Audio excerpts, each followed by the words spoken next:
स्वामी काज गुरु भक्ती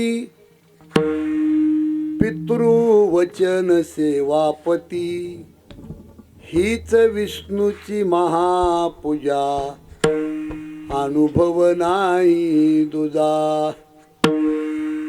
सत्य बोले मुखे दुखवे अनिकाच्या दुखे हीच विष्णूची महापूजा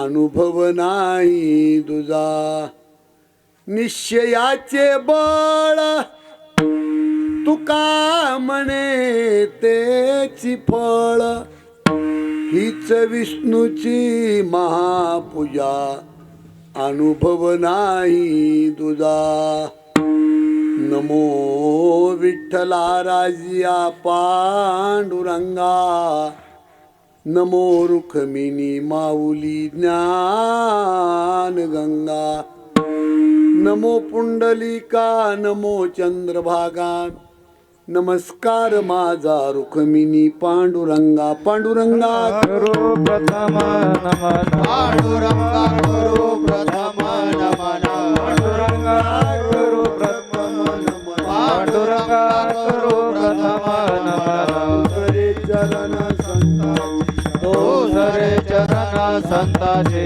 या दुसरे चरण संताचे या त्यांच्या कृपादाने कथेचा विस्तार त्यांच्या कृपादाने कथेचा विस्तार बाबाजी सद्गुरु दास तुका बाबाजी सद्गुरु दास तुका करो प्रथम नमन दुसरे चरण संताच्या त्यांच्या कृपादाने कथेचा विस्तारो बाबाजी सद्गुरु दास तुका हे पांडुरंग करू प्रथम नमन दुसरे चरण संतातिया त्यांच्या कृपादाने कथेचा विस्तारो बाबाजी सद्गुरु दास तुका दास तुका ओम नमो ज्ञानेश्वरा करुणाकरा दयाळा तुमचा अनुग्रह लादलो पावन झालो चराचरी मी कला कुसरी काहीच नेनो बोलतो वचन्याती भाविका तुमचा अनुग्रह लादलो पावन झालो चराचरी जय हनुमान ज्ञान गुण सागर जय कपीश तिहु लोक उजागर रामदूत अतुलित बलधामा अंजनी पुत्र पवन सुत नामा महावीर विक्रम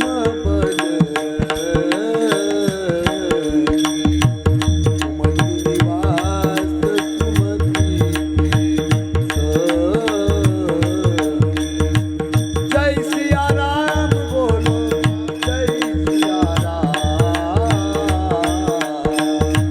जय सिया राम बोलो जय सिया राम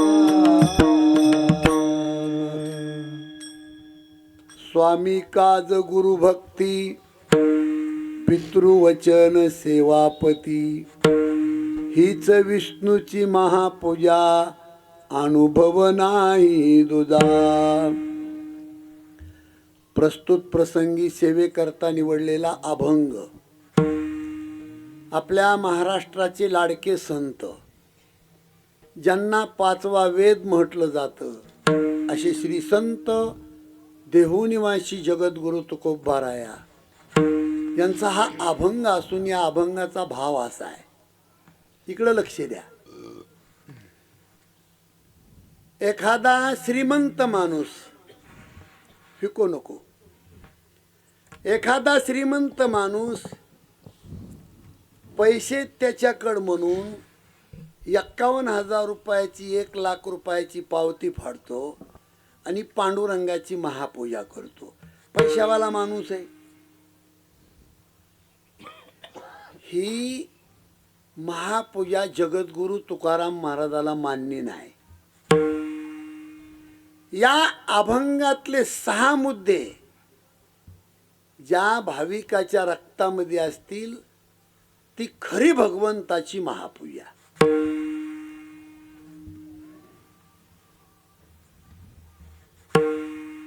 इकडं लक्ष द्या. 6 मुद्दे कोणते? खरी भगवंताची पूजा तुमच्या जीवनामध्ये घडावी असं वाटत असेल तर 6 मुद्दे या अभंगामध्ये सांगितलेत. मालकाचं काम इमानदारीनं करणं हीच विष्णूची महापूजा. जो गुरु केलाय त्या गुरुवर मरेपर्यंत श्रद्धा ठेवणं हीच विष्णूची महापूजा.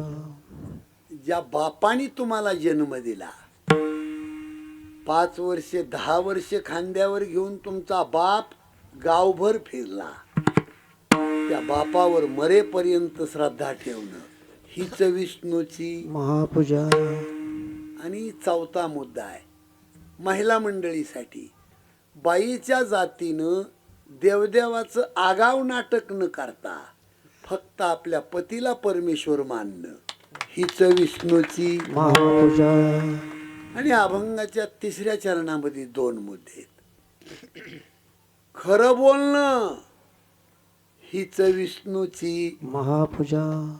दुसऱ्याच्या दुःखात सामील होणं हीच विष्णूची महापूजा.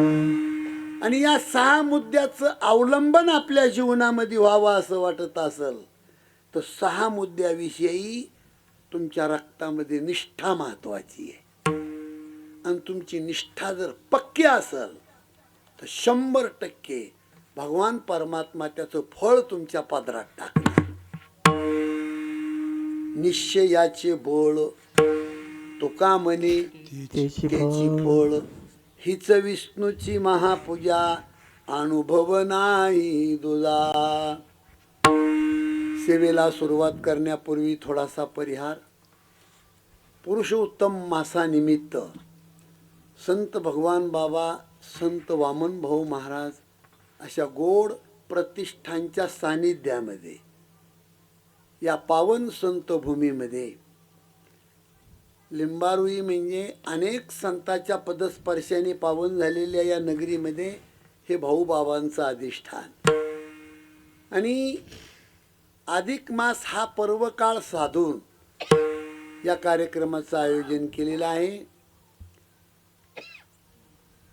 श्री आदरणीय महंत शास्त्री बाबा यांचा आदेश आणि या कार्यक्रमाचे कुशल मार्गदर्शक ज्यांच्या मुखातून तुम्ही गोड अशी भागवत कथा श्रवण करता, आदरणीय भागवताचार्य हरिभक्तपरायण अनिलजी महाराज, त्यांचं कुशल मार्गदर्शन, त्यांना साथ करणारे आदरणीय हरिभक्तपरायण राहुलजी महाराज आणि या कार्यक्रमाचं निमंत्रण आदरणीय अशोक भाऊ दराडे यांनी ही सेवा माझ्याकडे दिल्यामुळे तुम्हा सर्व शेतकरी मायबापांचं मला दर्शन घडतं हे माझं परम भाग्य.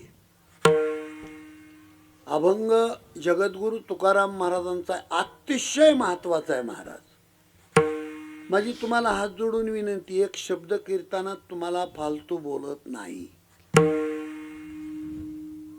देवदेवाचं आगाव नाटक न करता, बघा प्रत्येक माणूस सकाळी अष्टगंध लावून मंदिराच्या दारामध्ये येतो आणि सगळं नाटक करतो. काय करतो मंदिराच्या दारात येऊन माणूस? माझ्याकडे लक्ष द्या. कानाला काही काही जिबीला चिमटे घेते तिथं येऊन आणि देवाला म्हणते, देवा माझं भलं कर. इतकं खोटं बोलतो माणूस मंदिराच्या दारात येऊन. परमार्थाचा आणखीन तुम्हाला मेळच लागलेला नाही. देवाच्या दारात येऊन भीक मागायची गरज नाही महाराज, आयुष्यात गरज नाही तुम्हाला देवाला येऊन भीक मागायची. फक्त तुमची घरामध्येच नियत साप असावा हे त्याचं उत्तर आहे. या धर्ममंडपाचं सगळ्यात मोठं सार आहे. दिवसभर माणूस लबाडी करीत असल, संध्याकाळी येऊन कीर्तन ऐकत असल, तर त्या कीर्तन ऐकण्याला चव काय? मला वाटतं मराठी कळत नाही का इकडं?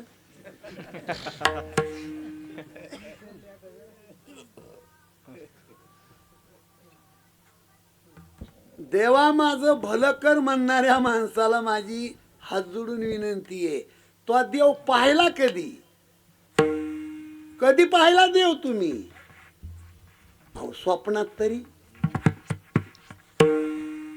कधी देव पाहिला नाही आपण. प्रत्यक्षात देव 12 वर्ष संघ असून भलं का नाही झालं? काय कीर्तनाकडे तुमचं डोकं असेल राम जाणं. देवा माझं भलं कर म्हणणाऱ्या माणसाला माझा प्रश्न आहे, 12 वर्षे द्रौपदीची करंगळी भगवान श्रीकृष्णाच्या हातामध्ये होती, भलं का नाही झालं? तुम्ही तर पैसे घेऊन मतदान करतात. नाही ते कुठाने करायचे आणि देवा माझं भलं कर. देव काय तुमच्या अवतावरचा गडी आहे? अभंग आहे नामदेव महाराजाचा. कृष्ण साह्य पांडवासी, कृष्णसाय पांडवासी, हे भोगीती नटचर्यासी, हे भोगीती नटचर्यासी, साह्य केले हरिहरासी, साह्य केले हरिहरासी, प्रारब्ध कोणासी टळेना, कोणासी टळेना, ऐसी प्रारब्धाची देव, ऐसी प्रारब्धाची देव, ऐसी प्रारब्धाची ठेवा, ऐसी प्रारब्धाची ठेवा.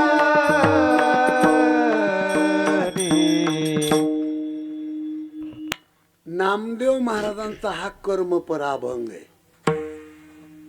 अशी यादी काढून दिली महाराज नामदेव महाराजांनी. भलं देवा माझं भलं कर म्हणणाऱ्या माणसासाठी हा अभंग आहे. देव ज्यांच्या घरामध्ये राबवतो, अरे त्यांचं का नाही भलं झालं? यक्या सुद्धा माणसाला तुम्ही खरं बोलत नाही. काय माणूस की समाजामध्ये शिल्लक आहे? त्याच्या पलीकडचं सांगू, घरातच तुम्ही खरं बोलत नाही. बापाला मुलगा खरं बोलत नाही, बायको नवऱ्याला खरं बोलत नाही. अहो देवन संत 1000 किलोमीटर पलीकडे. हे कृष्ण साह्य पांडवासी, ते भोगीती नष्टचर्यासी, साह्य केले हरिहरासी, प्रारब्ध कोणासी टळेना, ऐसी प्रारब्धाची ठेव. झाले भिक्षुक पांडव, राज्य घोडे भाग्य सर्व, सांडियला ठाव प्रारब्धे, ऐसी प्रारब्धाची ठेव. शरीर संचिता आधीन, धर्म राजा हिंडे वन वन, कर्मे बुडाला रावण, हे दुर्योधना प्रारब्धे, ऐसी प्रारब्धाची ठेव.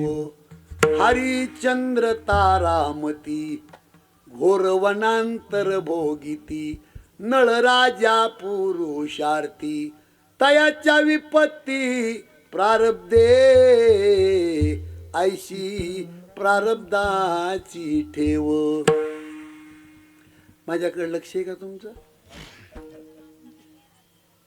याच्या पुढचं चरण आहे. काम वासनेमध्ये आनंद मानणारा माणूस या जगामध्ये एक नंबरचा मूर्ख आहे. पिसाळ कुत्र सडून कसं मरत, तसा काम वासनेनी पिडलेला माणूस पिसाळ्या कुत्र्यासारखा सडून मरतो. काम बुद्धीचे सुख, काम बुद्धीचे सुख, कामबुद्धीचे हे सुख, कामबुद्धीचे हे सुख. ऐसे मानितीचे मूर्ख, ऐसे मानितीचे मूर्ख. ऐसे मानिते ते मूर्ख, ऐसे मानिते ते मूर्ख. चंद्राशी लागला कलंक, चंद्राशी लागला कलंक. चंद्राची लागला कलंक, चंद्राची लागला कलंक. इंद्राशी दुःख प्रारब्धे, इंद्राची दुःख पारते. ऐशी प्रारब्धाची ठेव, ऐशी प्रारब्धाची ठेव, प्रारब्धाची ठेव, ऐशी प्रारब्धाची ठेव. ऐशी प्रारब्धाची ठेव, ऐशी प्रारब्धाची ठेव, ऐशी प्रारब्धाची ठेव, ऐशी प्रारब्धाची ठेव.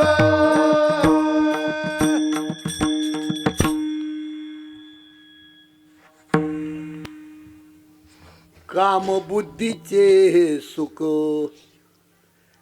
काम वासना वाईट मार्गाने पूर्ण करणारा माणूस मूर्ख आहे, मूर्ख. आणि त्याही पलीकडे जाऊन सांगतो मी, प्या पाणी प्या.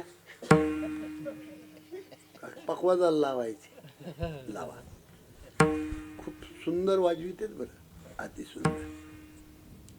आवरा आवरा लवकर, त्याचं टोपण लावा, बाजूला ठेवा. कीर्तनामध्ये काय, तुम्ही कीर्तन मन लावून माझं ऐकता, मला कळतंय. हात सुद्धा हल्ला नाही पाहिजे समोर, इतकं म्हणजे तंतोतंत पाहिजे. ओघानी आलं म्हणून सांगतो. आणि कीर्तनात आजच्या काळामध्ये त्याची खूप गरज. जगामध्ये महापाप 5 आहेत महाराज. त्याच्यातलं 1 नंबरचं पाप आहे हिंसा, 2 नंबरचं पाप आहे व्याभिचार, 3 नंबरचं पाप आहे दारू, 4 नंबरचं पाप आहे चोरी, आणि 5 नंबरचं महापाप आहे ह्या चौगावर पांघरून घालणारा एक माणूस असतोय, किंवा या चौगाला अनुमोदन देणारा पाठीराखा एक असतो. तो 5वा महापापाचा नमुना. म्हणून 1 नंबरचं पाप आहे हिंसा. हिंसा म्हणजे खून, आणि खून म्हणजे रक्त. दुसऱ्याचं रक्त चुलीवर शिजवून खाणारा माणूस या जगातला 1 नंबरचा पापी आहे महाराज. म्हणून इथं कोणी जर बिनमाळकरी असेल तर त्याला माझी हात जोडून विनंती आहे, कीर्तन सुटलं की माळ घाला, नाही तर शास्त्री बाबाच्या हाताने घाला. पण महाराज का असा हाकल्या मारतोय हे नाही बोलायचं. मी तर या मताचा माणूस आहे, हाडकं चगाळणाऱ्या माणसानी कुठल्या मंदिराला इथून पुढे स्पर्श करायचा नाही.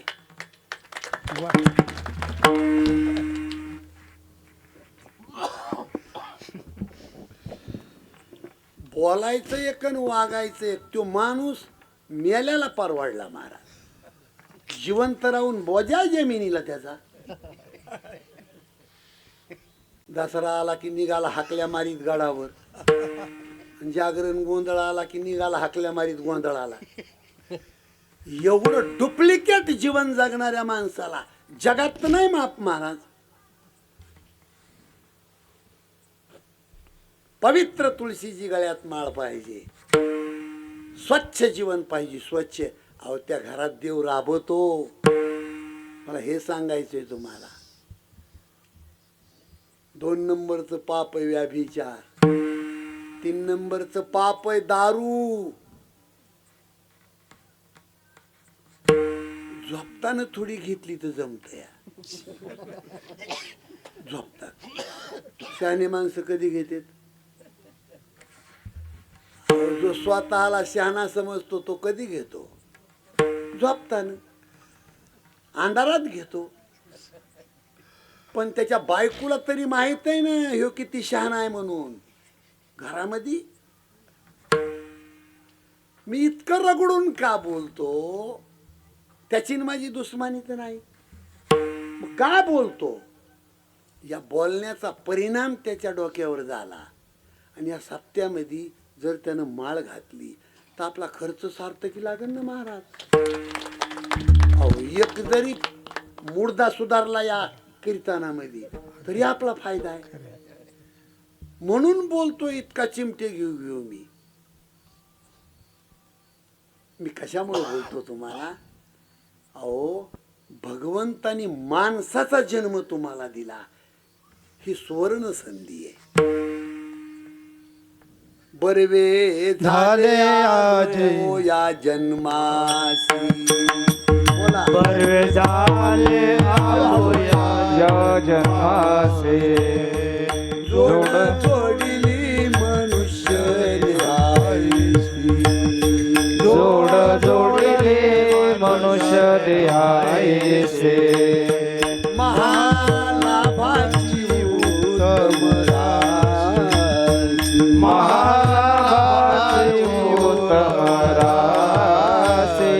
तेने सर्व सुखासी पात्र होई दे. दिले इंद्रिय हात पाय कान. वा. दिले इंद्रिय हात पाय कान. जेणे सर्व सुखासी पात्र होई दे. दिले इंद्रिय हात पाय कान. दिले इंद्रिय हात पाय कान.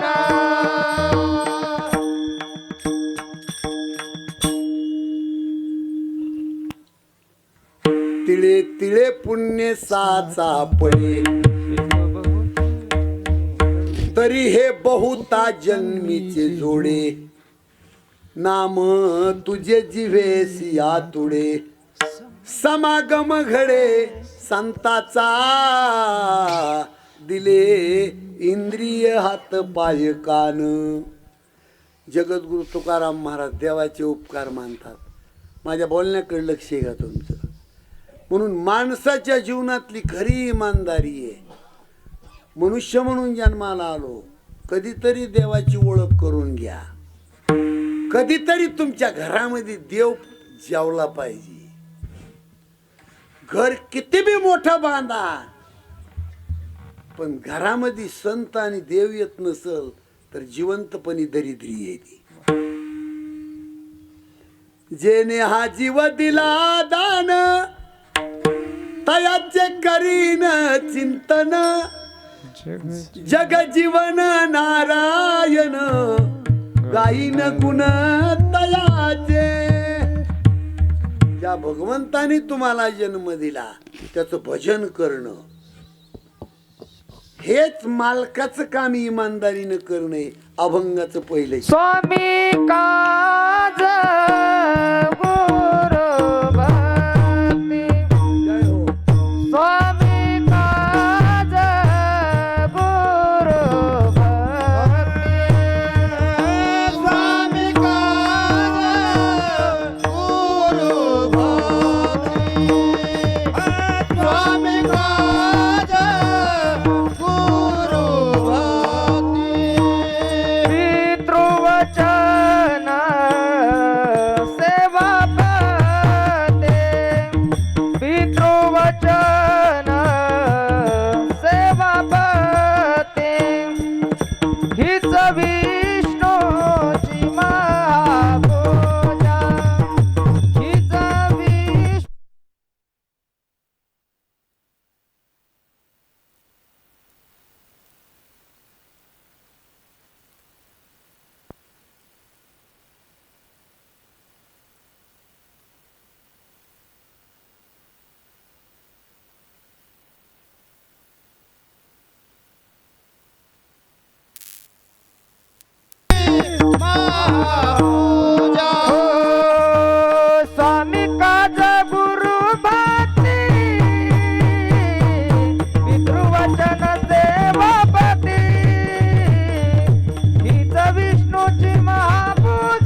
स्वामी काज म्हणजे मालकाचं काम इमानदारीनं करणं, ही खरी भगवंताची महापूजा आहे.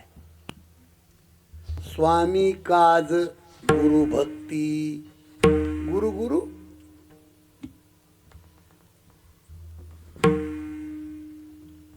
जगाचा बाप प्रभू रामचंद्र वशिष्ठ गुरुदेवाच्या पर्णकुटीवर जातात. माझा प्रश्न आहे तुमच्या समोर, देवाला गुरुच्या झोपडीवर जाऊन विद्या शिकायची गरज काय? काय गरज आहे हो महाराज? जगाचा बाप आहे तो. पण मुद्दा महत्वाचा लक्षात घ्या, गुरुवर श्रद्धा अटळ राहावी असं वाटत असेल तर त्या गुरुच्या पर्णकुटीवर गेल्याशिवाय श्रद्धा बळकट होत नाही. एखादा श्रीमंत माणूस स्वतःच्या मुलाला मृदंग शिकवण्यासाठी, ओ महाराज, आळंदीहून महाराज आणले आमच्या घरी आणि महिन्याला त्यांना आम्ही पगार देतो. कशासाठी? माझ्या मुलाला मृदंग शिकवण्यासाठी. घरी मुलगा शिकन मृदंग? शक्य नाही. का नाही शिकणार? गुरु म्हणून त्या व्यक्तीवर श्रद्धा बसणार नाही. हा माझ्या बापानं माझ्या हाताखाली नोकर ठेवलाय अशी उलटी श्रद्धा होईल त्याची. म्हणून खूप महत्वाचं आहे. आमच्या रामायणामध्ये दृष्टांत असतो. पलीकडच्या गावामध्ये सप्ताह चालू होता म्हणून एका धनगरानं चारता चारता मेंढ्या कोंडणामध्ये निहून कोंडल्या आणि चला म्हणणे आता वंजारवाडीमध्ये खूप मोठे महाराज आलेत, त्या महाराजाला गुरु करायचे. मेंढ्या कोंडून टाकल्या निघाला. पण गुरुदक्षिणा काय घेऊन जावा म्हणून त्यानं 2 वांगेनी एक कोथिंबिरीची जुडी घेतली धनगर आणि त्या गावात गेले. जिथं महाराजाची व्यवस्था तिथं जाऊन गुडघे टेकले, दर्शन घेतलं. बाबा कुठले हो तुम्ही? म्हणले मी लिंबारुईचा धनगर आहे. आणि कशासाठी आले? म्हणले मला गुरु करायचा आहे. गुरु म्हणले दक्षिणा काय आणलीस? यानं पटकन 2 वांगे कोथिंबीरीची जुडी काढली आणि गुरुच्या पायावर ठेवली. इकडे लक्ष द्या.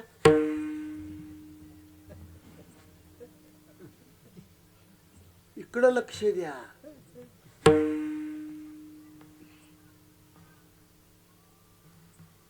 वांगेन कोथिंबीरीची जुडी काय दक्षिणा असती का? तो गुरु म्हणला मनातली मनात, ह्यानं का मला बोलूत समजिल. अरे पैसे दक्षिणा असते बा महाराज लोकांना, वांगेन कोथिंबीरीची जुडी. त्या धनगराची त्या गुरुनं टिंगल केली महाराज. मी श्रद्धेपोटी हा दृष्टांत सांगतोय, कर्मणूक म्हणून ऐकू नका. ए धनगर दादा, तुझी दक्षिणा जर अशी आहे तर माझा गुरु मंत्र तसाच आहे. 2 बैंगणी एक कोथिंबीरीची जुडी या मंत्राचा जप कर, भवसागर तरशील. काय म्हणले गुरु? वांग्याचा आणि कोथिंबीरीचा जप कर, काय होईल? भवसागर तरशील. गुरुनं महाराज टिंगल केली धनगराची, पण धनगरानं टिंगलीवर श्रद्धा ठेवली आणि निघाला धनगर. माझ्या गुरुनं सांगितले या मंत्राचा जप कर, भवसागर तरशील. मंत्र चालू केला महाराज. 2 बैंगणी कोथिंबीरीची जुडी, 2 बैंगणी कोथिंबीरीची जुडी, 2 बैंगणी कोथिंबीरीची जुडी, 2 बैंगणी कोथिंबीरीची जुडी, 2 बैंगणी कोथिंबीरीची जुडी, 2 बैंगण. मंत्र 12 महिने मंत्र जपला आणि पुन्हा ते महाराज आलेत, कळाले, मेंढ्या कोंडल्या, घरी आला. बायकोला म्हणतो धनगर, अगे माझे गुरु महाराज आज घरी आणायचे. सडा सारवण, दाराला तोरण, गुढी, लेकरांना नवे कपडे, तू चांगली साडी घाल, मी माझ्या गुरुला घेऊन येतो. आणि निघाला गुरुकड. पण त्या गावात जायच्या अगोदर महापुरानं भरून एक नदी वाहत होती. पलीकड जायचं कसं? पण धनगराला आठवण झाली, माझ्या गुरुनं मला सांगितलंय या मंत्राचा जप कर भवसागर तरशील. आणि ही तर नदी म्हणला, सागर तरशील.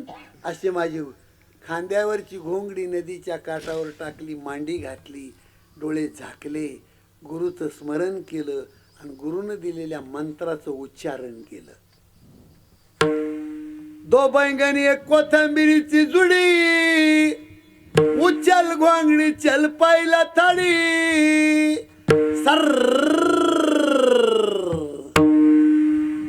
गेला धनगर पलीकडन काय बघता माझ्याकडे.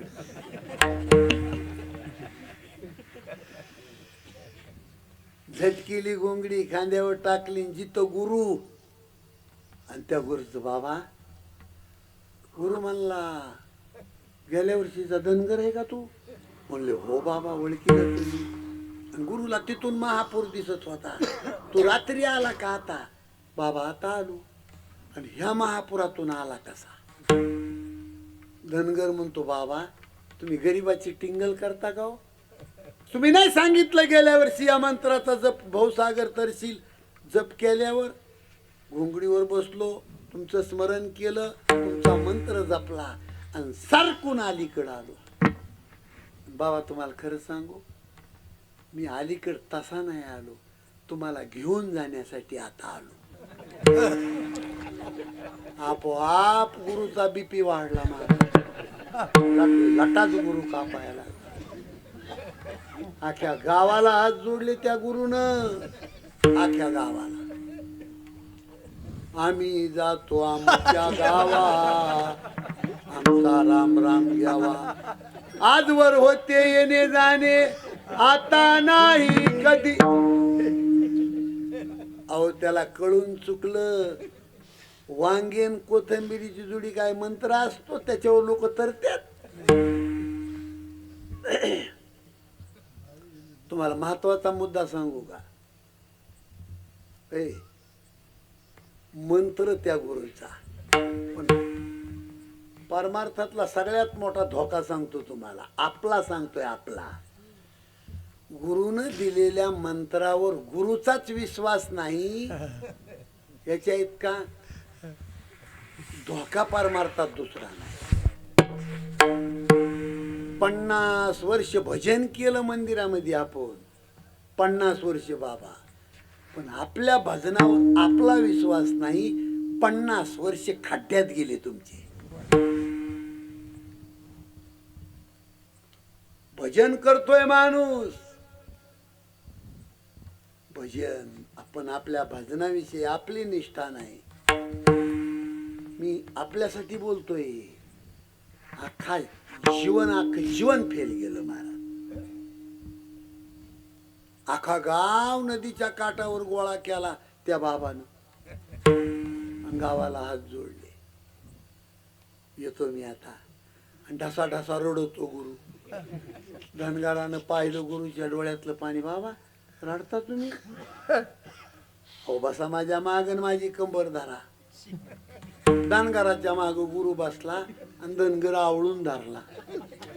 आता मंत्र त्याचा. मंत्र कुणाचा? त्या गुरुचा. पण त्याच्या मंत्रावर त्याचा विश्वास नाही, धनगराचा विश्वास. बाबा डोळे झाका आणि श्रद्धेपोटी माझ्या गुरुचा हा मंत्र आहे म्हणून धनगरानं जपला. दो बैंगने कोथंबिरीची जुडी, उचल घोंगडी चल पाहिला थाळी.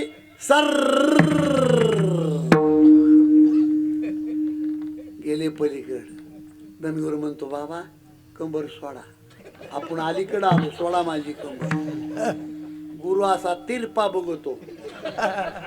अलीकडं आलो का मधीच. जाहीर गुरु उठला, धनगराच्या पायावर डोकं ठेवून ढसा ढसा रडला. अरे कोथंबिरीची जोडीन वांगे काय मंत्र असतो? मी तुझी टिंगल केली, पण टिंगलीवर तू श्रद्धा ठेवलीस, तू तरलास हे नवल नाही. तुझ्या श्रद्धेपोटी तुझा गुरु जगाला तारून दाखवलास. ही तुझ्या श्रद्धेची मस्ती आहे. कशामुळे बोललो हे मी? गुरु भक्ती, गुरुवर श्रद्धा पाहिजे तुमची. तुमच्या जिंदगीत धोका नाही महाराज, जिंदगीमध्ये धोका नाही. बीडला आमचे बारगजे भाऊ बालेपिरांबरे मध्ये मला सांगायचे, पाटोदा तालुक्यामध्ये बिल्डिंग खात्यामध्ये म्हणले मी नोकरीला होतो आणि कुसळमला पार्टाच्या वाट्यावर भाऊ बाबा बसले होते घोंगडीवर आणि पाटोद्याहून मी चलत आलो. माझ्या अंगावर कपडे फाटके होते, घामाघूम झालेलो होतो, पण दोन संत पाहिले, पाहिल्याबरोबर माझा शिन गेला. गुरुवर किती श्रद्धा असावी त्याच्याबद्दल बोलतोय मी. हा जिवंत दृष्टांत आहे. गुडघे टेकले, भाऊचं दर्शन घेतलं, भाऊनं जोरात पाठीवर थाप मारली आणि सांगितलं, वागा तुझं कल्याण होईल, जा. नंतर बाबाचं दर्शन घेतलं, बाबांनी गालावरून आणि मस्तकावरून हात फिरवला, बाळा घामाघूम झालास, कुठून आलास तू, जा तुझं कल्याण होईल. 10 पैशाचा एक ढेल्या, 10 पैसे करतात ना त्या काळात, 10 पैसे 3 पैसे 1 पैसा पै चलत होत. भाऊ म्हणले माझ्या खिशामध्ये चोले महाराज 10 पैसे होते, संत 2 आणि पैसा 1 ठेवावा कुणाच्या पायावर. मला लाज वाटली, एका साधूला दक्षिणा द्यायची आणि दुसऱ्या साधूला दक्षिणा द्यायची नाही, हे मला पाप लागन म्हणून ते पैसे घेऊन मी तसाच घरी आलो. पण घरी आल्यावर रडलो, म्हणले काय मूर्ख माणूस आहे मी, हे 10 पैसे दोघांच्या मध्ये तरी ठेवायचे नाही. पण हलकटवणी हे पैसे घरी घेऊन आलो. त्या 10 पैशाची पूजा त्या बारगजे भाऊनी भाऊ बाबा समजून देवाऱ्यावर आजपर्यंत केली महाराज. 10 पैशाची पूजा. त्यांचं कुटुंब असं सोन्याच्या ताटामध्ये जेवत आहे महाराज. गुरुवर श्रद्धा महत्वाची. गुरुवर आपल्या जवळचा दृष्टांत आहे. मी या रस्त्यानं 24 वर्ष भगवानगडावर दिंडी नेलेली आहे, 24 वर्ष. पण हे बागलाण्याचा काकड हिरा, बरोबर आहे. मातंग समाजातली बाई चंपाबाई तिचं नाव, 50 वर्ष संत भगवान बाबाच्या दिंडीमध्ये डोक्यावर तुळस वाजवली.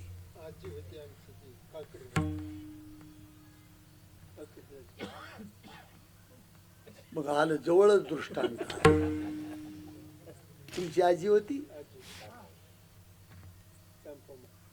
खरं. आणि बाबाच्या संगतीमध्ये कोणचा काकड हिरा, नाही ते नाही, नाव चंपाबाईच होतं काय.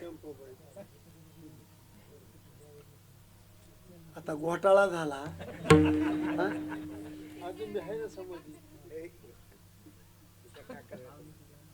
नाही असन बाबा, ते बी असन काय. मला मातंग समाजातली, बरोबर आहे का. हा बरोबर आहे. हा मातंग समाज. तुम्ही मातंगच आहेत का. हो. खरं आहे रावी. नाही खोटं नाही, ती सांगते अजून तिची समाधी आहे. आणि साक्षीदार माणूस मिळाला, हा माझ्या कीर्तनाचा अनुभवच झाला. क्या बात आहे. आणि हा दृष्टांत मला भगवान बाबाच्या कुळामध्ये माधवराव सानप, बीडला भगवान बाबा हॉस्पिटल, त्यांनी सांगितलेला दृष्टांत आहे. 15 दिवस म्हातारी अंथरुणामध्ये पडून होती. प्राण जातो येतो जातो येतो, मरतही नाही जगतही नाही. पण गाववाल्यांनी बाबाला ही कल्पना दिली आणि घोडीवर बसून बाबा काकड हिऱ्याला आले. गुरु श्रद्धा, गुरुवरची निष्ठा, याच्याविषयी मी जिवंत दृष्टांत सांगतो तुम्हाला. मंदिराच्या दारात घोडी बांधली. आता बाबा आले म्हणल्याच्या नंतर 10 मिनिटात गाव भराभरा. आम्हाला जाताना कुणी वाट लावायला नसतं आणि येताना महाराज काही खातोय का काय त्याला विचारायला नाही कोणी. झोपडपट्टीवर जाऊन त्या झोपडीमध्ये जाऊन संत भगवान बाबांनी त्या चंपाबाईचं डोकं स्वतःच्या मांडीवर घेतलं महाराज. 15 दिवसापासून डोळे बंद होते, धुकधुकी उडत होती फक्त. विस्कटलेले पांढरे शुभ्र केस संत भगवान बाबांनी जमा करून त्याची गाठ मारली. सासर घरी येऊन नांदून आलेल्या मुलीचे जमा करती केस कोण करती? आई. संत भगवान बाबा ही आई आहेत. आणि डबडबल्या डोळ्यांनी बाबांनी चंपाबाईच्या कानामध्ये आवाज दिला, चंपाबाई, आलोय मी भगवान बाबा. महाराज 15 दिवसापासून डोळे बंद होते, डोळे उघडले आणि सूर्यासारखं तेच भगवान बाबाचं स्वतःच्या डोळ्यांनी पाहिलं आणि बाबा म्हणून संत भगवान बाबाच्या मांडीवर शेवटचा श्वास सोडला. शेवटचा श्वास. हजारो लोक आज भगवान बाबाच्या नावाने उदो उदो करतात, पण भगवान बाबाच्या मांडीवर प्राण सोडणार भगवान बाबाच्या इतिहासातलं पात्र आहे मातंग समाजातली चंपाबाई. याला म्हणतात गुरुभक्ती. स्वामी काज गुरुभक्ती, पितृवचन सेवापती. विठाला विठाला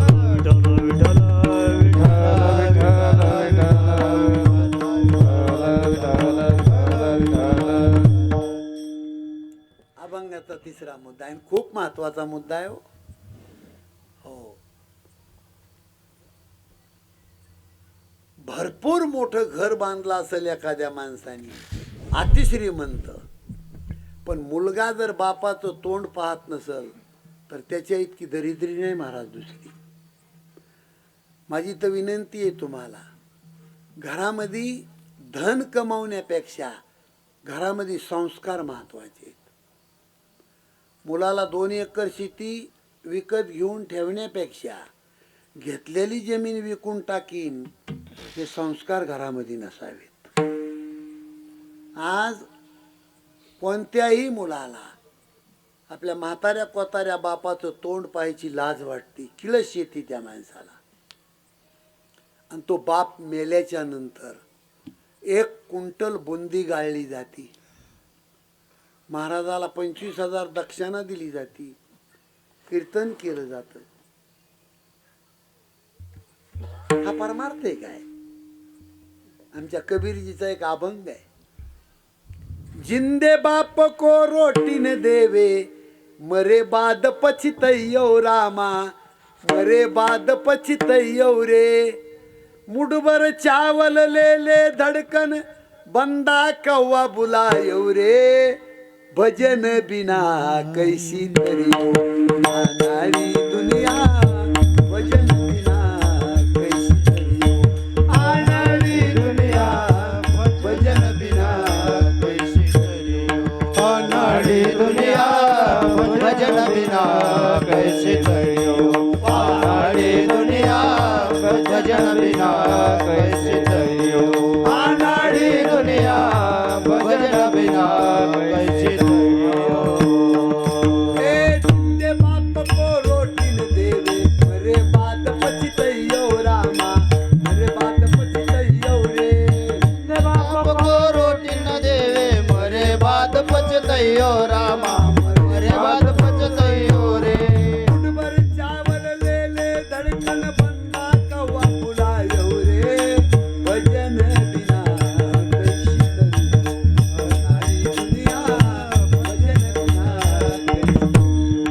अनाड़ी दुनिया, भजन बिना कैसी. अनाड़ी दुनिया भजन बिना कैसे रहियो, अनाड़ी दुनिया भजन बिना कैसे रहियो, अनाड़ी दुनिया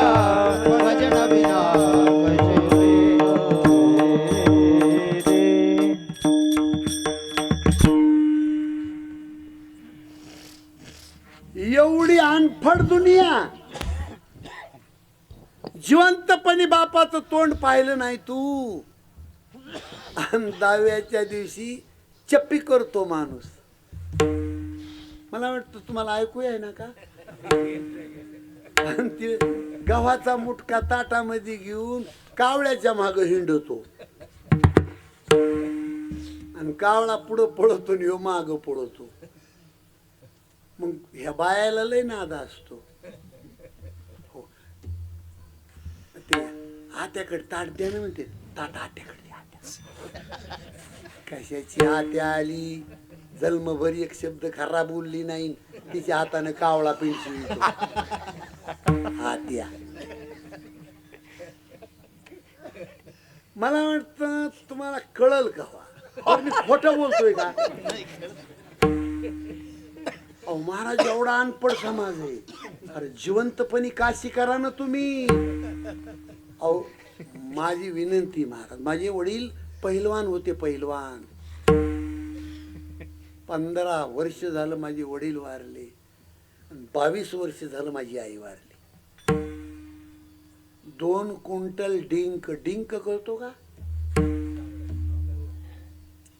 2 क्विंटल डिंक गावरान तुपामध्ये तळून साखरेच्या पाकात त्याचे लाडू बनवून माझ्या वडिलांनी खाल्ले. पहिलवान माणूस. माझी आई वारल्याच्या नंतर 5-7 वर्षे जिवंत होते.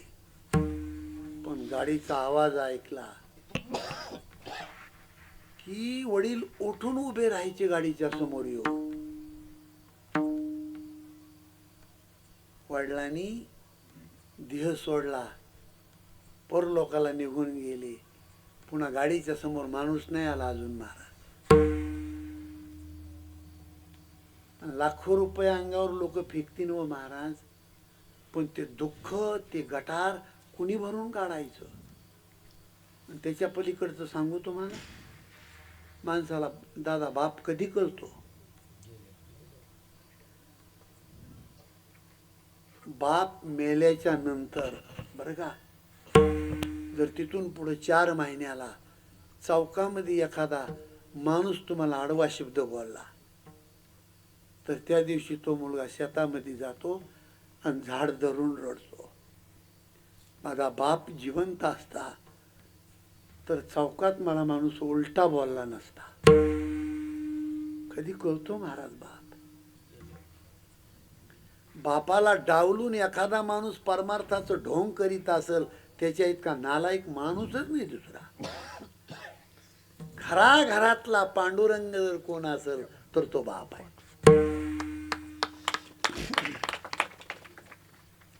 मी आता गंगाखेडला कीर्तन करून आलो. आजच मी दृष्टांत सांगितलाय तो महाराज. जिवंत दृष्टांत.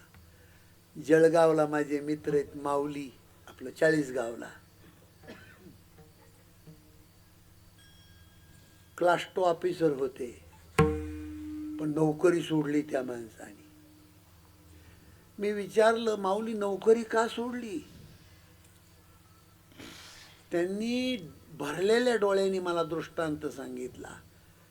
म्हणले यवतमाळला मी क्लास 2 अधिकारी होतो. दुपारच्या सुट्टीमध्ये ऑफिसच्या दारामध्ये कॅन्टीनमध्ये चहा प्यायला यायचो. वडाच्या झाडाखाली एक कॅन्टीन होती. 8 दिवसापासून पाहतो बाकड्यावर एक म्हातारा माणूस. थोडे फाटके साधं जीवन. आणि एक दिवशी विचारलं म्हणले मी बाबा तुमचं नाव काय कुठले तुम्ही. त्या म्हाताऱ्यानं त्याचं नाव सांगितलं गाव सांगितलं आणि आडनाव सांगितलं. आडनाव सांगितल्याबरोबर ते माऊली म्हणले ह्या आडनावाचे तर आमचे अधिकारी आहेत. क्लास 1 अधिकारी आमच्या वरचे हेच आडनाव आहे त्यांचं. महाराज तो म्हातारा काय म्हणतो त्याचा बापच आहे म्हणले मी. तो क्लास 1 अधिकारी माझा मुलगा आहे. ते 40गावचे माऊली त्या म्हाताऱ्याला म्हणले बाबा 8 दिवस तुम्ही हॉटेलमध्ये पाहतोय तुम्हाला तुम्ही मध्ये का नाही आले. असं बडबडून म्हातारा रडू लागले. त्या बाबानं सांगितलं की या अधिकाऱ्याची माय मेल्यावर मी मजुरी करून हा मुलगा क्लास 1 अधिकारी केला, पण या मुलाचं लग्न झालं, खट्याळ सून मिळाली, तेव्हापासून मुलाचं माझं पटत नाही. मला पाहिलं तरी माझा मुलगा असा रागामध्ये येतो, पण कुठं करमत नाही, मला समाधान वाटत नाही, म्हणून नुसता दारात येतो आणि लांबून माझ्या मुलाचा चेहरा पाहतो. मुलाचा चेहरा जरी पाहिला ना तर दिवसभर मला भाकर लागत नाही. हॉटेलमध्ये येतो, चहा पितो आणि बस स्टँडवर जाऊन झोपतो. माय मेल्यावर मजुरी करून मुलगा क्लास 1 अधिकारी बनवला आणि बाप भीक मागतो.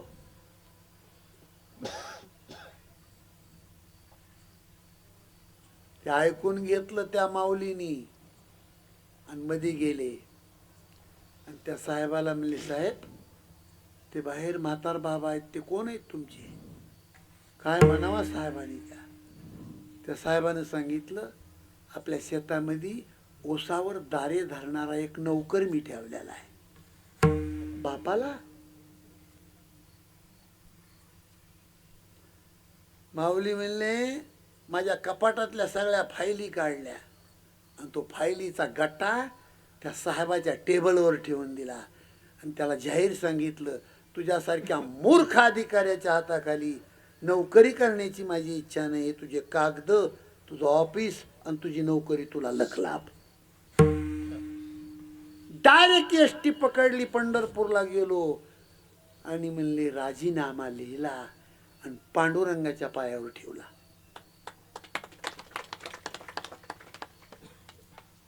आणि तिथून एसटी धरली, 40 गावाला आलो आणि घरी आल्यावर माझेही वडील वारले होते. कडकडून आईला मिठी मारली आणि हे प्रकरण माझ्या आईला सांगितलं. म्हणून म्हणले मी नोकरी सोडली. एक हरामखोर माणूस बापाला सांभाळीत नाही अशा मूर्ख माणसाच्या संगती, हा बघा, नालायकाच्या संगतीमध्ये जरी माणूस राहिला का तरी आपलं घर वाया जाईल. आणि चांगल्या माणसाचे कपडे जरी तुम्ही धुतले का महाराज तरी तुमचं कल्याण होईल. अभंग आहे कबीरजीचा. संगत करना बड़ों की, बढ़त बढ़त बढ़ जाए, ओ गज के माथा आजा बैठे, मन माने सो फल खाए, कबीरा मन माने सो फल खाए.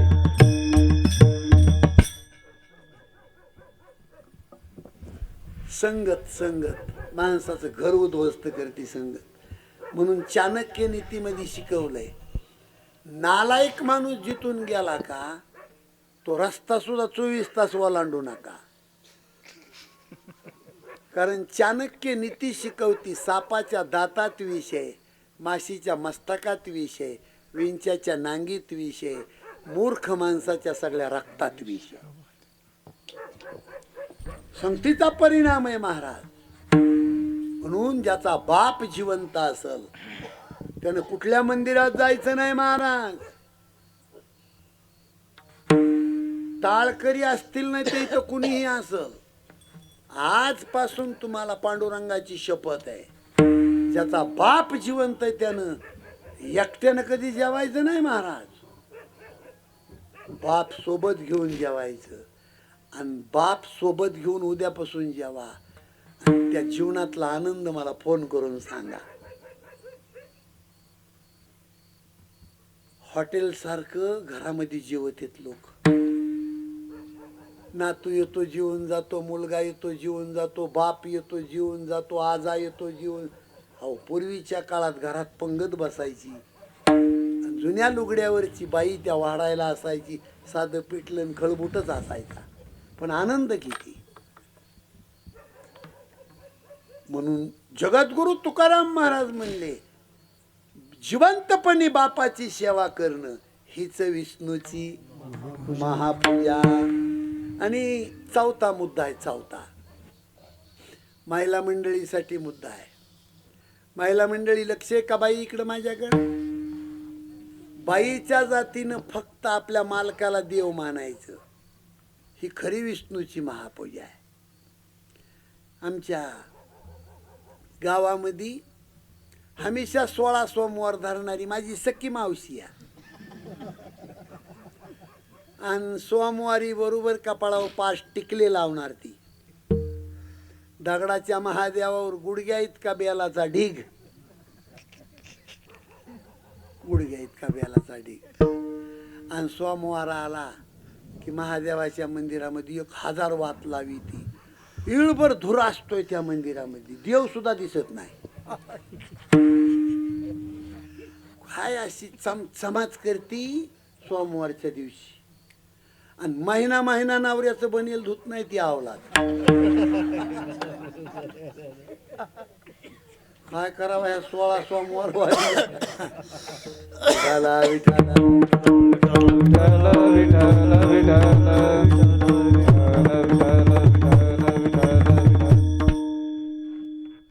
हे इकडे लक्ष द्या. हे नवीन नवीन पुरी नांदायला आलेल्या इकडे लक्ष द्या. आगाव देवदेवाचं नाटक करायचं नाही बाई. रामायणामध्ये सीतामाईला अनुसया मातेनं पतिव्रतापणाचा धर्म शिकवला. माझ्या मावल्यावर तुम्हाला ऐकू येतंय का तिकडे व्यवस्थित? सीतामाईला अनुसया माता म्हणली, अगं हे जानकी, स्त्रीच्या जीवनामध्ये त्या स्त्रीला शेवटच्या श्वासापर्यंत सांभाळणारा तिचा पती असतो. ठराविक काळ माय आणि बाप सांभाळीत असतात, पण शेवटच्या श्वासापर्यंत बाईच्या जातीला सांभाळणारा तिचा पती असतो. म्हणून प्रत्येक स्त्रीने आपल्या पतीला देव समजून त्याची सेवा करावी. दुसरा मुद्दा अनुसया माता म्हणली, ए जानकी, आपला पती बाहेरा असल, आपला पती मुक्का असल, आपला पती आंधळा असल, आपला पती भिकारी असल, आपल्या पतीला महारोग फुटला असल, आपला पती दिसायला कुरूप असल, कसाही असल, पण माझा तो देव आहे अशी मानणारी स्त्री पतिव्रता आहे. अनुसया मातेनं चौथा मुद्दा सांगितला सीतामाईला. ए जानकी, पतिव्रता स्त्रीच्या 4 खाणी सांगितल्या. उत्तम पतिव्रता, मध्यम पतिव्रता, कनिष्ठ पतिव्रता, सामान्य पतिव्रता. उत्तम पतिव्रता कुणाला म्हणायचं? स्वप्नामध्ये सुद्धा आपला पती सोडून इतर पुरुषाचा चेहरा पाहत नाही. नजर चुकीने तिच्या स्वप्नामध्ये देवच आला. देवाला सुद्धा म्हणती ती, कोण तू? देव म्हणतो, मी जगाचा मालक आहे, देव आहे मी. पतिव्रता स्त्री म्हणली, तू देव तुझ्या घरचा. मला भेटायचं असेल तर माझ्या मालकाचं रूप घेऊन ये, तुला भेटू शकते मी. आपला पती सोडून स्वप्नात सुद्धा देवाला मानित नाही. जगामध्ये हाय लेवलची पतिव्रता, हाय लेवलची. आता 2 नंबरची पतिव्रता करते आपल्या मालकावर प्रेम, पण बापासारखं भावासारखं, असा रामायणात उल्लेख आहे. 3 नंबरची पतिव्रता करते आपल्या मालकावर प्रेम, पण बाई घरातल्याचा दबाव म्हणून करती आणि वेळेचा अभाव म्हणून करती. आता 4 नंबरच्या स्त्रीचं वर्णन करायला माझं तोंड पुरत नाही. पण अनुसया मातेनं सीतामाईला हा पतिव्रतापणाचा धर्म शिकवला. म्हणून कीर्तनामध्ये आलेल्या सगळ्या माझ्या मायमावल्यांना माझी विनंती आहे, सकाळी उठल्याच्या नंतर बाईनं स्नान झाल्याच्या नंतर आपल्या मालकाच्या चरणावर डोकं टेकवावं, एखादं फूल ठेवावं आणि तुळशीला नमस्कार करून सूर्यनारायणाला सकाळी आहोबाईनं भीक मागावी. हे देवा, तुला काही धन दौलत मागत नाही, पण एका गोष्टीची भीक मागते, शेवटच्या श्वासापर्यंत माझ्या कुंकाला धक्का लावू नको, एवढीच माझी इच्छा आहे. रोज बाईच्या जातीनं नवऱ्याची पूजा करून जर सूर्यनारायणाला भीक मागितली तर त्या बाईला आहेव मरण येतं, असा रामायणामध्ये उल्लेख आहे. माझ्या लहानपणी आमच्या गावामध्ये हिवरा बोडफळी नाही, हिवरा बोरफळी,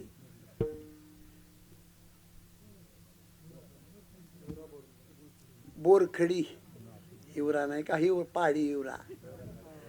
त्या हिवऱ्याचं हरिजनचं म्हातारं एकतारी भजन करायचं पहिलं. मी 8 वर्षाचा होतो आणि प्रत्येक बाईच्या दारामध्ये जाऊन पीठ मागताना त्याचं भजन असायचं. कोणचं भजन? रोज सकाळी उठून करावे पतीचे दर्शन, आपल्या पतीला ओ नित्य माना तुम्ही द्यावा प्रमाण. जरी का पती राग भरले बाईनं बोलावा हसून, अपराधाची क्षमा मागावी पदरे पसरून. ते म्हातारं म्हणायचं पीठ मागताना प्रत्येक बाईला. आता हे गाथ्यामध्ये नाही बरं का, नाही तर गाथा फक्त चाळी गाथ्यात नाही, सर्वसामान्य शेतकऱ्याच्या बायकोला हा उपदेश असायचा. मेला बिचारा प्रल्हाद शिंदे, पण त्याचं भक्तिगीतन भजन इतकं खास आहे.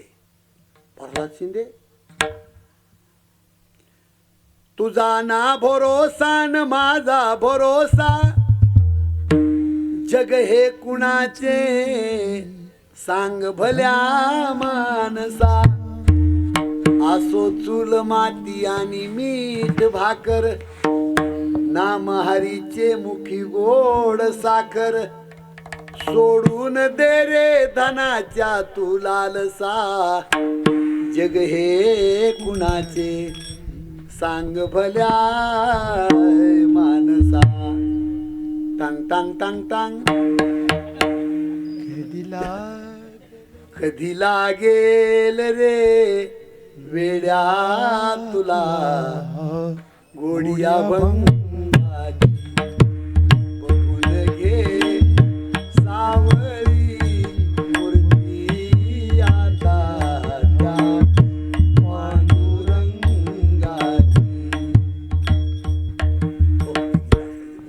आता हे बी गात्यात नाही, पण किती गोड वाटतंय. हे कीर्तनकार गाणे म्हणल्यापेक्षा हे बरं आहे थोडं. काय महाराज संप्रदायामध्ये वाईट दिवस आले. काय कीर्तनामध्ये काय चुकीचं बोलायला लागलेलो. आणि आता हे माईकवर सुद्धा बोलता येत नाही. काय जमाना खराब. बघा 31 चरणाचा अभंग आहे गाथ्यामध्ये. हे सगळं तुकाराम महाराजांनी आधी लिहून ठेवलंय.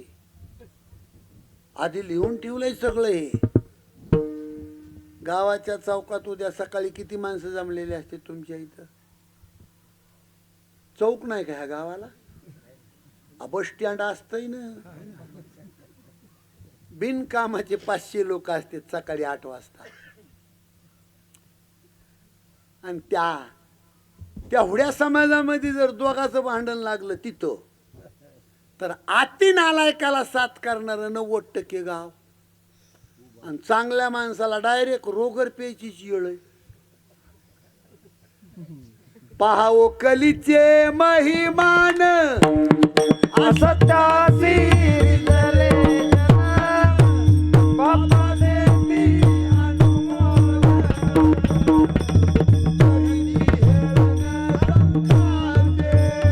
ऐका कलीचे महिमान, असत्यासी रिजले जन बापा देती अनुमोदन.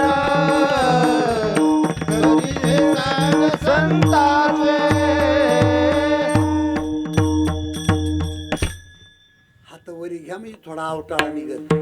यात आडत जातात. कोपरात लावू देऊ नका. इमानदारी. हा लय चांगले माणसं, इतके छान माणसं. बापरे. विठोबा रखुमाई, विठोबा रखुमाई, विठोबा रखुमाई, विठोबा रखुमाई.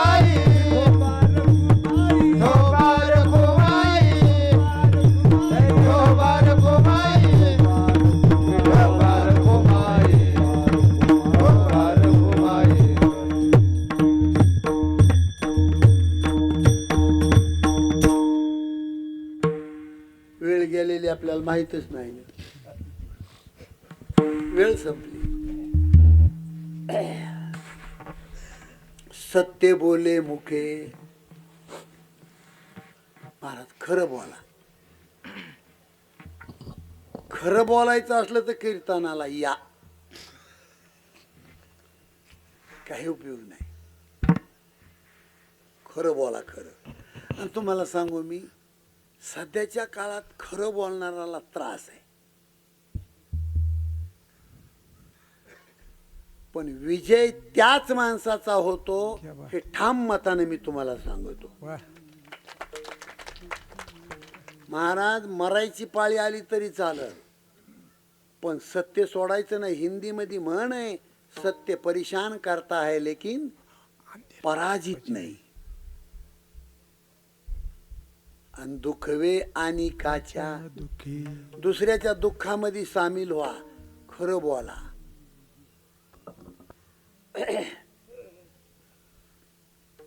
लय जांभळ्या दिल्या तुम्ही. आमरस खाल्लाय का?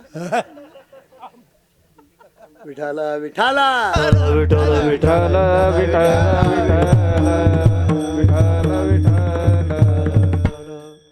दोन तीन मिनिट घेतो तुमचे, फक्त 2-3 मिनिट. तुम्हाला ओरिजिनल परमार्थ करायचा असेल तर दुसऱ्याच्या दुःखात सामील.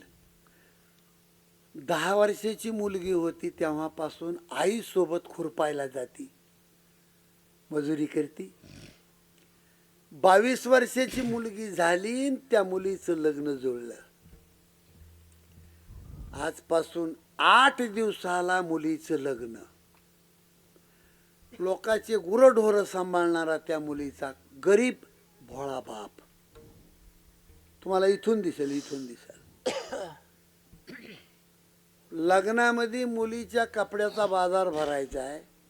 बीडला जाऊन 1 रुपया नाही बापाच्या खिशात.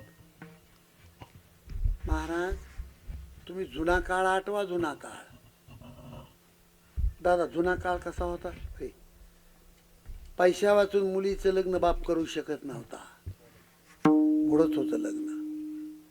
तुम्हाला इथून दिसल, घराच्या दारामध्ये दगडाच्या बालीवर दाढी वाढली, मळालेल्या कपड्यांनी डोकं बांधले, गाठी गाठीचं धोतर आहे, फक्त अंगामध्ये फाटकी बंडी आहे, हातात पिशवी आहे आणि गुडघ्यात मान घालतो, ढसा ढसा रडतो आणि रस्त्याने येणाऱ्या जाणाऱ्या माणसाकडं पाखरासारखा बघतो.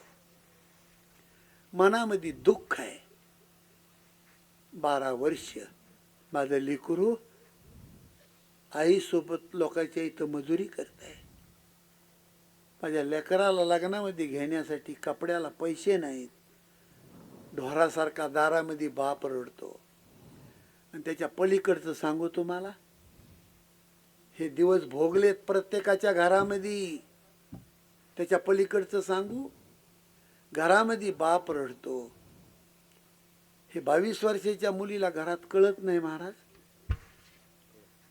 कपड्याला पैसे नाहीत, माझा बाप दारात रडतोय. हे 22 वर्षाच्या मुलीला कळत नाही. मग तुम्ही घरात जा, घरात जाऊन बघा. घराच्या कोपऱ्यामध्ये भिंतीच्या दगडावर डोकं टेकवून डोळ्यात पाणी बसत नाही इतकी मुलगी रडते. माझ्या लग्नात कपडे घेण्यासाठी माझ्या बापाकडे 1 रुपया नाही. लोकांचे गुरढोरं सांभाळणारा माझा गरीब बाप दारामध्ये रडतोय. डोंगरा एवढं दुःख आहे महाराज. घरामध्ये मुलगी रडती, दारामध्ये बाप रडतो, आणि ही गोष्ट गावात आपल्याला कळाली. ही घटना जर आपल्याला गावामध्ये कळाली आणि इमानदारीनं आपल्या खिशामध्ये जर 1000-500 रुपये असले, तुमच्या पाया पडतो महाराज, वाघासारखं पळत जा. आणि तो गरीब शेतकरी त्याच्या जाऊन डोक्यावर हात ठेवा. तुमचा हात लागल्याबरोबर त्याला आधार येईल. गुडघ्यातली मान उचलणार आणि तुमचा चेहरा पाहणार. ज्या वेळेला त्याचा चेहरा पाहताल ना तुम्ही, त्यावेळेला त्याच्या डोळ्यातून पाणी किती वाहत असेल. आणि त्यावेळेला त्याला बोला, दादा मुलीचा कपड्याचा बाजार थांबलाय, कळलं मला, कळलं. माझ्या खिशामध्ये 2,000 रुपये आहेत. हे 2,000 रुपये घ्या, वापस नको हे 2,000 रुपये मला. तुमच्या लेकराच्या लग्नामध्ये ही माझी मदत आहे. हा ओरिजिनल परमार्थ आहे महाराज. तुकाराम महाराज म्हणले, हीच विष्णूची महापूजा दुसऱ्याच्या दुःखात सामील व्हा. सकाळी झोपेतून उठल्यापासून संध्याकाळी झोपेपर्यंत कुणाचं तरी काम करा. संसारामध्ये जर तुमचा धोका झाला तर चोले महाराजाला विचारा. वाईट भावना मनातली जाळून टाका. अहो काहीच नाही तुम्हाला करता आलं तर रस्त्यावर पडलेला दगड उचला आणि बाजूला टाका. तुमच्या रस्त्यातला दगड देव उचलणार भविष्य काळात.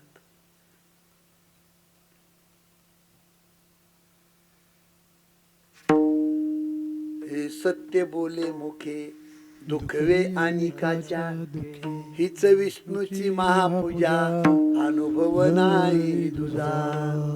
आणि या 6 गोष्टीचा अवलंबन व्हावा असं वाटत असेल तर शेवट निश्चयाचे बळ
एक मिनिट घेऊ. निष्ठा, निष्ठा किती पक्की पाहिजे निष्ठा. तळ्याच्या काठावर हिरव्या हराळीवर हरिण चरत होतं आणि डोंगरावरून पारधी बासरी वाजवीत होता. कारण पारध्याचा धंदा. हरिण हा नादलुब्ध प्राणी आहे. बासरी ऐकायची इच्छा आणि पारध्याचा धंदा. गोड बासरी, गोड बासरी, किती गोड. भीमसिंह महाराज गवळण म्हणून नाचायचे महाराज.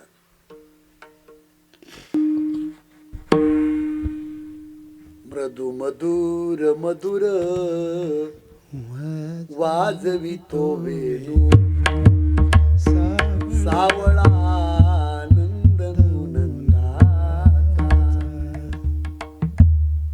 नारळी सप्ताहामध्ये गाथ्याचं भजन संपलं की बाबा यायचे आणि ते नाचून गवळण म्हणायचे.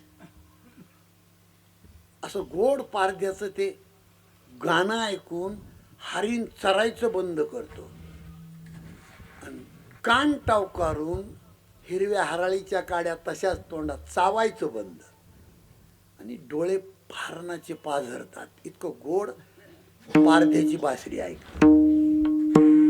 पागल झाला हरिण हे पारध्याच्या लक्षात आलं. त्यानं बासरी बंद केली आणि बाण सोडला. धंदा त्याचा. तो बाण सुई सुई करत येतो आणि हरणाच्या हृदयामध्ये लागतो. धाडकन हरिण जमिनीवर पडतं. डोंगरावरून पारधी पळत येतो. पारध्याच्या पायाची चाहूल हरणाच्या कानात गेली आणि हरणानं मान उचलली. अतिशय कठीण परिस्थितीमध्ये सापडलेलं हरिण पण मान उचलून त्या पारध्याला ते हरिण बोलतं. पारधी दादा बाण मारलास, आता पाहतो काय, थोड्या वेळात मरणार आहे मी, पण माझी विनंती आहे पारधी दादा, जोपर्यंत माझ्या शरीरात शेवटचा श्वास आहे तोपर्यंत थोडी बासरी वाजव. अब क्या देखत पारदी पुरा लगा दिया घाव, जब तक श्वास शरीर में तब तक बंसी बजाव. पण एवढ्यावर हरिण थांबलं का दादा? ते नाही. मी मेल्याच्या नंतर हे पारधी दादा माझं शिर कट करून हे शिर घरी घेऊन जा, तुझ्या राजवाड्याला लटकव, राजवाड्याची शोभा वाढल. माझ्या अंगातलं मांस शिजवून तुझ्या लेकरा बाळाला घाल, लेकरा बाळाची भूक भागल. पण एक सांगू पारधी दादा, माझ्या अंगावरचं काताड, त्या काताड्याची गादी तुला बसायला कर आणि त्या गादीवर बसून माझी शपथ आहे तुला, दिवसात एकदा तरी बासरी वाजव. शिंग की कर शिंगोटी, मांस पका कर खाव, इस चाम पर बैठ कर, घडी घडी बंशी बजाव. याला म्हणतात निष्ठा. दिह जाओ अथवा पांडुरंगी दृढ भाव, चरण न सोडी सर्वथा, मान तुझी पंढरीनाथा. हा निश्चय ज्याच्या, हे बघा तुम्हाला वेळ संपली. आदरणीय संजय महाराज पाचपोरचं कीर्तनात वाक्य असते, एखादी वस्तू उचलत नसेल तर तिला हात लावू नका,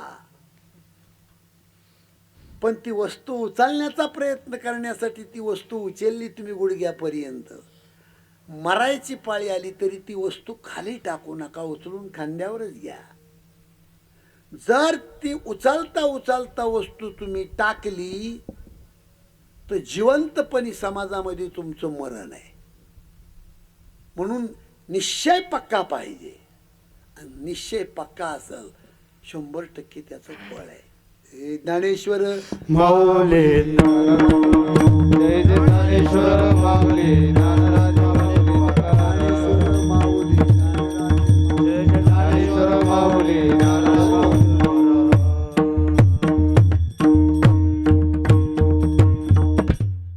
सर्व शेतकरी मायबाप,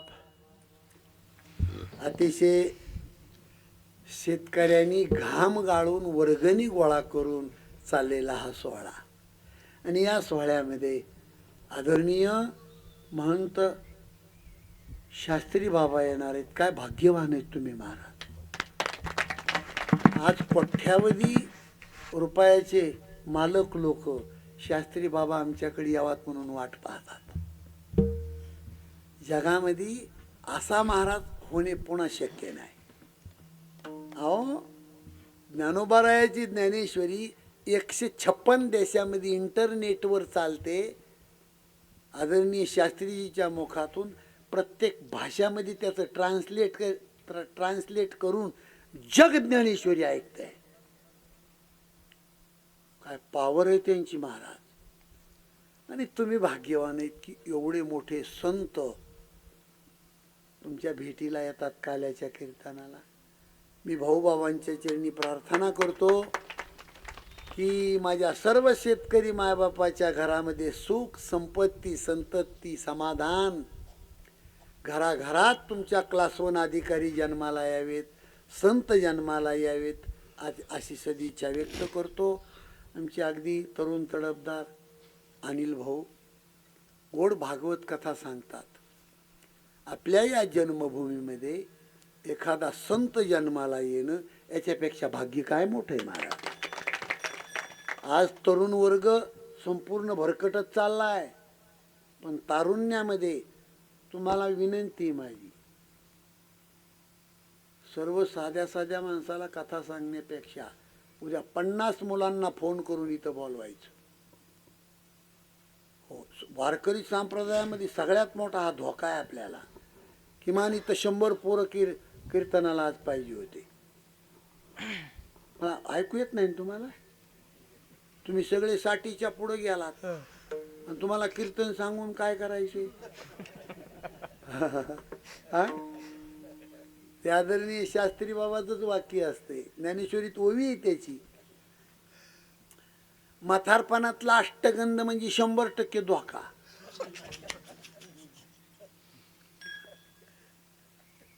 ती ओवी काय मला पाठ नाही, पण त्यांनी ओवी म्हणून दाखविली ज्ञानोबारायाची. एखादा माणूस ओ मृदंगाचारी आहे, एखादा माणूस 100च्या स्पीडनं पळतो. स्पीड कितीची? आणि 5 फुटावर आल्यावर त्याला 80 फूट खोलीची विहीर दिसली, कुठं जाणार त्यो? काय झालं गडे तिकडं?